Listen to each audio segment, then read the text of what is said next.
ሾ ሾ ሾ ሾ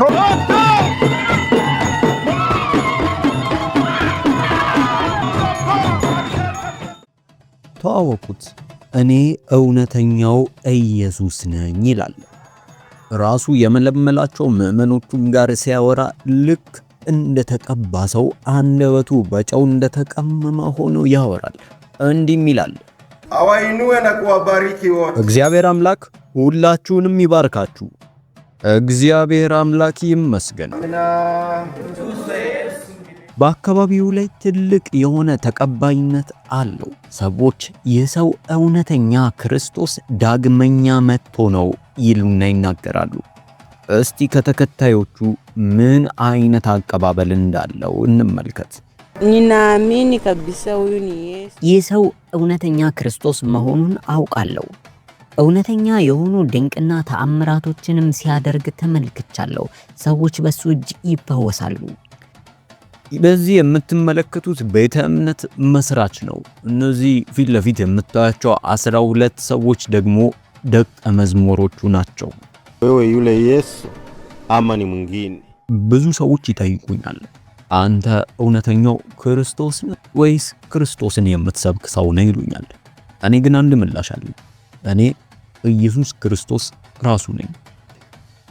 ይህ የምትመለከቱት ሰው እየቀለደ አይደለም። የኔ የራሴ የሚለው ትልቅ ተልእኮ እንዳለው ሰው ይንቀሳቀሳል። ዓለምንም አድናለው የሚል ራእይን ሰንቋል።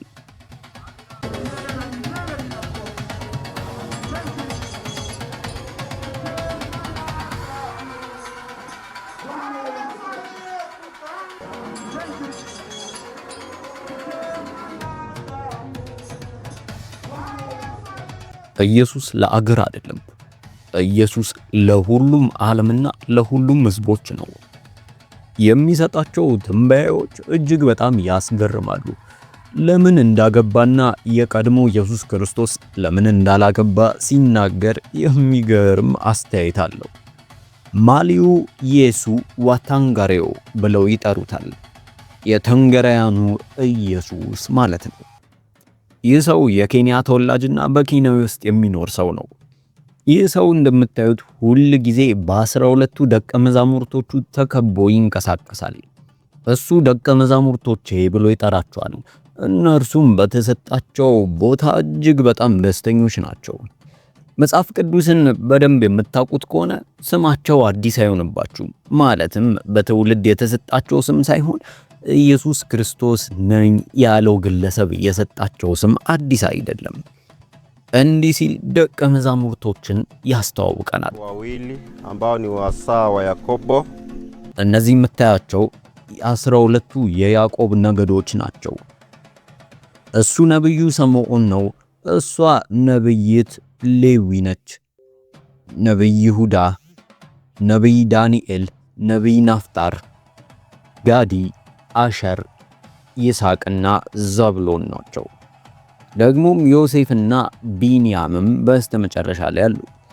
እነዚህ የመረጥኳቸው ደቀ መዛሙርቶቼ በእግዚአብሔር የተመረጡ ናቸው። እኔ ራሴ መርጫቸዋለሁ። እነዚህ የምትመለከቷቸው ደቀ መዛሙርት ኢየሱስ ነኝ ባዩን በቤተ ክርስቲያን ውስጥ ባለው አገልግሎት በሙሉ ይረዱታል። ሁሉ ጊዜ ከጎኑ ናቸው። የመሰረተው ቤተ እምነት ከሌሎች ቤተ ክርስቲያኖች ወጣ ያለ ነገር አለው።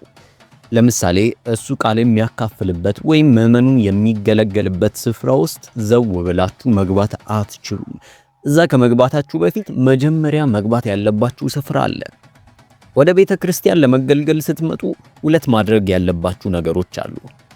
በመጀመሪያ እዚህ በምታዩት ጭቃ ቤት ውስጥ በመግባት የሰራችሁትን ኃጢያቶች በሙሉ በዚህ ስፍራ ውስጥ መናዘዝ አለባችሁ። ኃጢያታችሁን ተናዛችሁ ከጨረሳችሁ በኋላ ኢየሱስ ነኝ ባዩ ጋር የሚያገለግልበት ስፍራ መግባት ትችላላችሁ። ሁለቱም ስፍራ ውስጥ ስትገቡ አንድ የምታደርጉት ነገር አለ። ያረጋችሁትን ነጠላ ጫማም ይሁን ማንኛውም አይነት ጫማ አውልቃችሁ ነው የምትንቀሳቀሱት። ምክንያቱም በዚህ ስፍራ ላይ ጫማ ልክ እንደ ኃጢያት ነው፣ ኃጢያትን ይወክላል። ይህን ሕግ ሁሉም ሰው በእኩል ሁኔታ መፈጸም ያለበት ነው።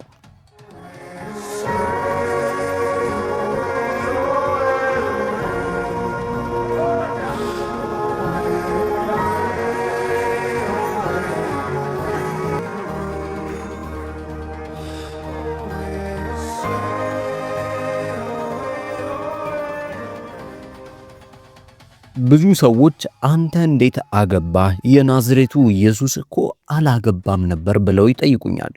ነገር ግን ይህን ጥያቄ በሰዎች ልብ ላይ እንዲፈጠር ያደረገው የገዛ ስንፍናቸው ነው። ምናልባትም መጽሐፍ ቅዱሳቸውን መርምረው ቢያነቡ ምክንያቱ ይገባቸው ነበር።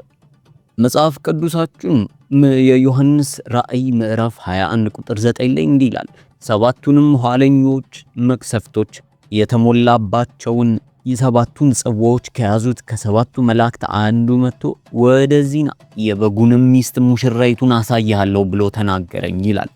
ስለዚህ ባጭሩ የኔ የሚስት የማግባቴ ምክንያት ይህ እንደሆነ ሰዎች ሊያውቁ ይገባል። በቃሉ መሰረት እግዚአብሔርም መጽሐፍ ቅዱስም ሚስት እንዳገባ ፈቅደውልኛል ማለት ነው።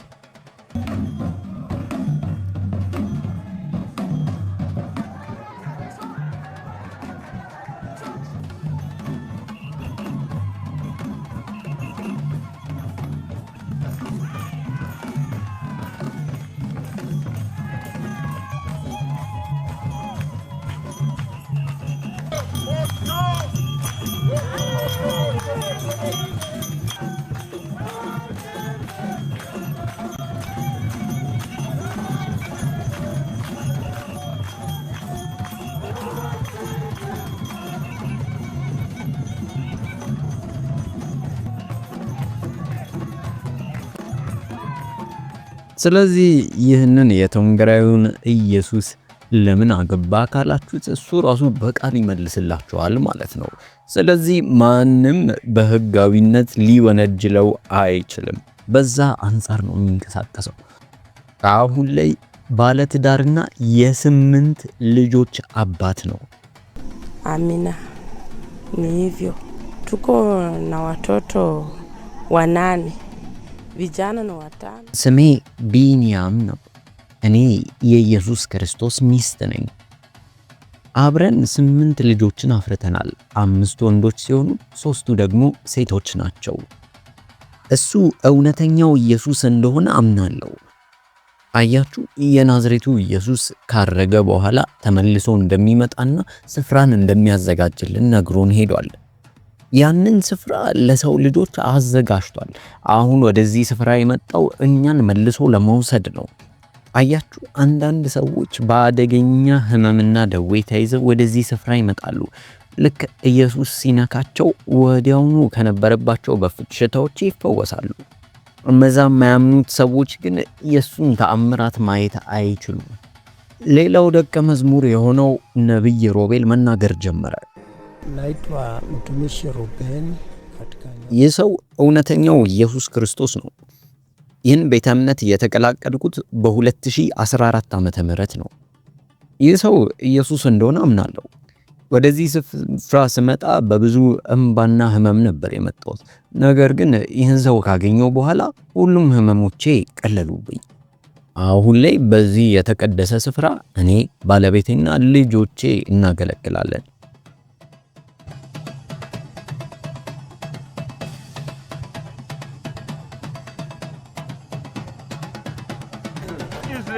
Jesus. I like Jesus. Hallelujah.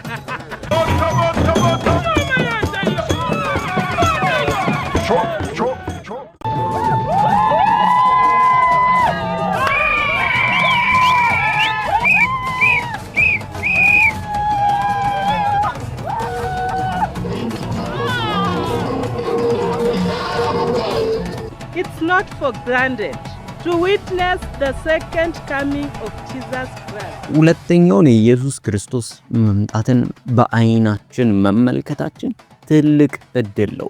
ይህ ለሁሉም ሰው የተሰጠ እድል አይደለም፣ ለሚያምን ግን የተሰጠ እድል ነው። Muhimu ni kwamba hiki kitabu kinaashiria ከዚህ በኋላ ሰዎች ይህንን ሰው ጥያቄ መጠየቅ ጀመሩ። በእጅ ላይ የያዝከው መጽሐፍ ምንድን ነው ብለው ጠየቁት።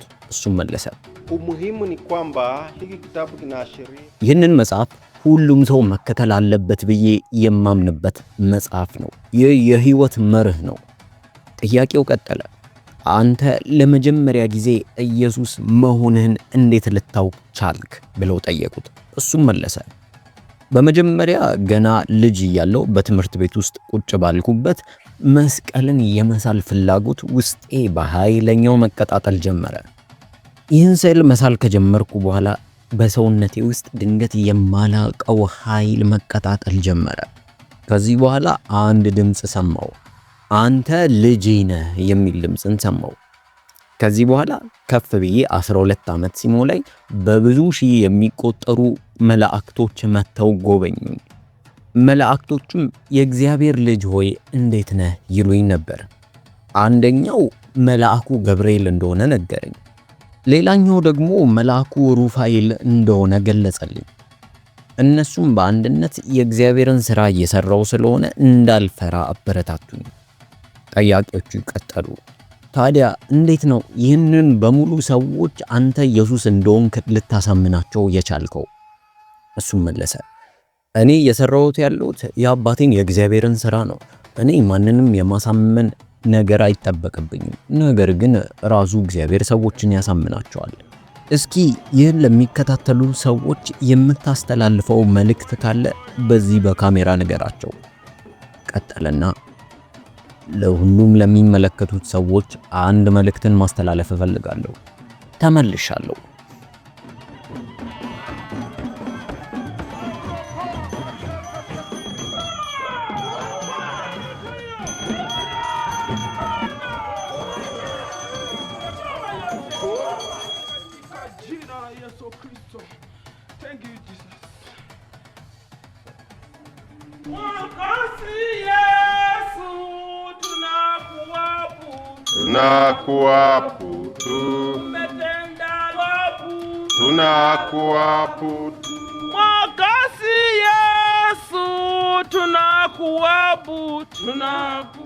ከ2000 ዓመት በፊት አይሁዳዊ ሆኜ በናዝሬት ውስጥ ኢየሱስ ሆኜ ይመላለስ ነበር።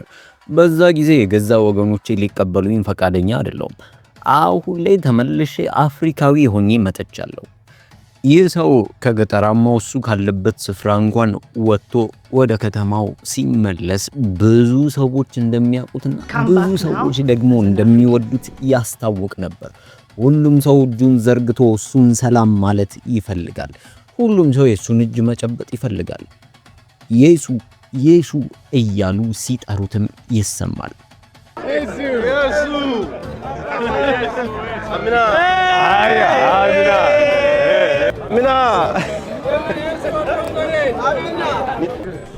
I don't know, but otherwise I've been worshiping the God that I've never seen. So maybe it's the real Jesus because I've never seen God. Amina. How are you? Amina. This is literally insane. Hello. Bad people. Yes, what Tongoreni. Too many people following us.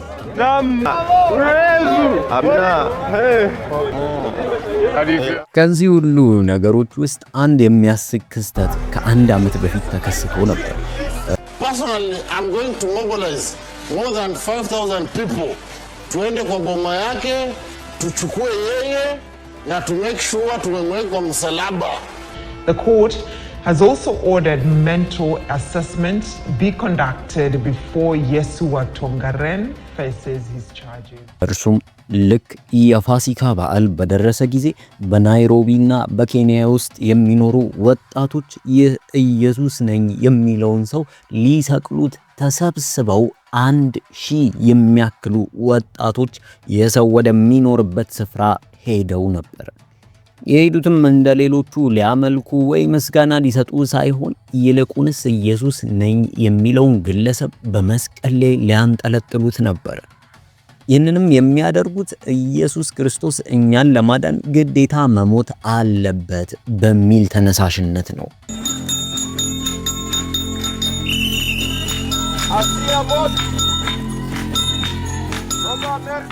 አሁን ላይ ከአድራሻ አድራሻ እየተለዋወጠ በተለያዩ የኬንያ ስፍራዎች ውስጥ እየተዘዋወረ ለማገልገል ይሞክራል። ልክ እንደ ቀድሞ አንድ ብቻ መቀመጫ የለውም። ይህ ብቻ ሳይሆን የቅዱስ የሚመስለው ሰው በብዙ ወንጀሎች ተጠርጥሮ ክስ ተመስርቶበታል። ይህ ክስ እየተመረመረ ለ10 ቀናት ያክል በእስር ቤት ውስጥ ቆይቷል።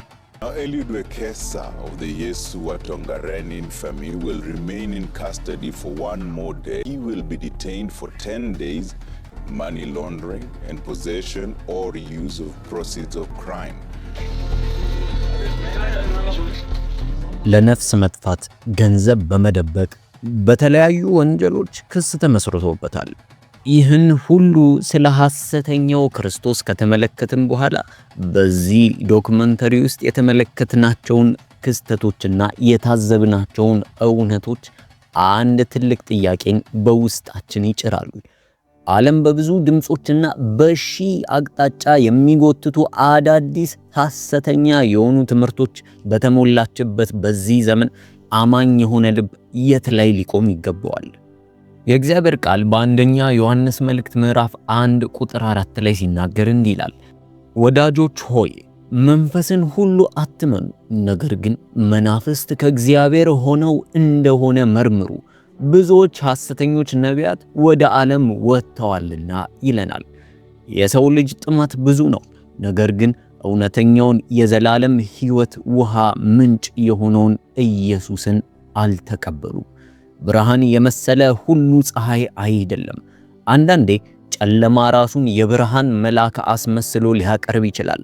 እውነተኛው የክርስትና ጉዞ ግን በሰው ግርማ ላይ ሳይሆን በክርስቶስ መስቀል ላይ፣ በጊዜያዊ ስሜት ላይ ሳይሆን በማይነወጠው የእግዚአብሔር ቃል ላይ የታነጸ ነው። ሰዎች ሊሳሳቱ ይችላሉ፣ መሪዎች ሊወድቁ ይችላሉ፣ ታሪክም ሊዛባ ይችላል። የእግዚአብሔር ቃል ግን ለዘላለም ይኖራል። ሰማይና ምድር ያልፋሉ፣ የእውነት የሆነው ሕያው የእግዚአብሔር ቃል ግን ቅንጣት ያህል አይታጠፍም። በተአምራት ብዛት ሳይሆን በጽድቅ ፍሬ እንለካ። በንግግር ቃና ሳይሆን በሕይወት ቅድስና እንመዘን። ከሚታየው ትርኢት ይልቅ የማይታየውን ሕያው የዘላለም አምላክ ክብር እንሻ። ጆሮ ያለው ይስማ፣ ልብ ያለው ያስተውል። እውነተኛው እረኛ ክርስቶስ ኢየሱስ ብቻ ነው። መንገዱ እርሱ ነው፣ እውነቱ እርሱ ነው፣ ሕይወት እርሱ ነው። ከእርሱ ውጭ ያለው መንገድ ሁሉ መጨረሻው ገደል ነውና በቃሉ ብርሃን እንመላለስ። ዛሬ ለውድ ተመልካቾቻችን አንድ አጭር ጥያቄን እናቀርብላችኋለን። እናንተስ ያላችሁበት ሕይወት ምን አይነት ነው? ያላችሁበት ቤተክርስቲያን መንፈሳዊ ሕይወታችሁ፣ መንፈሳዊ መሪዎቻችሁ እውነት ክርስቶስ ኢየሱስን የሚወክሉ ናቸው? ግዴታ የቶንጎሪውን ኢየሱስን መከተል አይጠበቅብንም። ሁላችንም ራሳችንን ልንፈትሽ ይገባል። መንገድ ወደ ሆነው ወደ ኢየሱስ ወደሚመሩን ሰዎች እንጠጋ፣ ራሳችንን እንመርምር። ኢየሱስ ክርስቶስ ትናንትናም ዛሬም እስከ ዘላለም ድረስ ያው ነው።